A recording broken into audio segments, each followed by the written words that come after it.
Welcome to ఐనా TV. తూర్పుగోదావరి జిల్లాలో శంకవరం మండలంలో అన్నవరం అనే చిన్న గ్రామం ఉన్నది. ఇది రాజమండ్రి నుంచి వైజాగ్ వెళ్లే దారిలో జాతీయ రహదారికి ఆనుకుని ఉన్నది. అన్నవర సత్యనారాయణ స్వామి గుడి చాలా ప్రసిద్ధమైనది.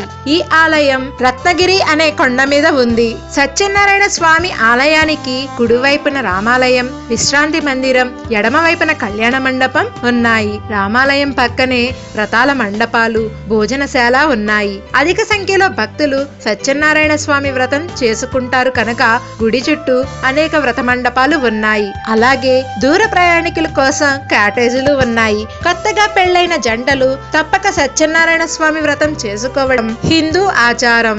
ఈ ఆలయ ప్రాంగణంలో ప్రవేశించగానే మనసుకు ప్రశాంతత చేకూరుతుంది. ఆలయ ముఖద్వారం, స్వామివారి విగ్రహం, గాలిగోపురం దేనికదే మహాసుందరంగా అద్భుతంగా ఉంటాయి. ఈ స్థల పురాణాన్ని అనుసరించి పూర్వం అనరాజు రాజ్యాన్ని ఓ బలవంతుడైన రాజు ఆక్రమించుకున్నాడు. దాంతో అనరాజు రాజ్యాన్ని కోల్పోయిన దుఃఖంతో అడవికి వెళ్లిపోయాడు. అలా తిరుగుతూ రత్నగిరి కొండను చేరాడు.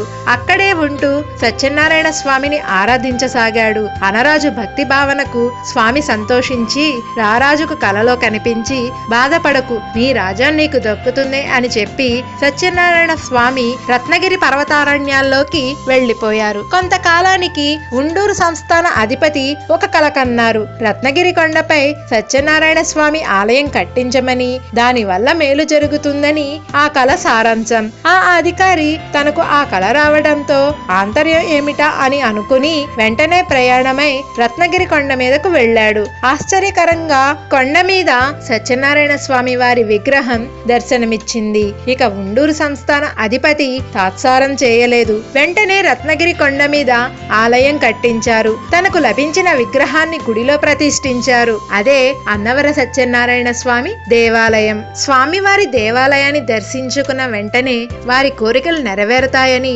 భక్తుల విశ్వాసం. అన్నవరం చేరుకున్నటకు బస్సు, రైలు మార్గాలు కలవు.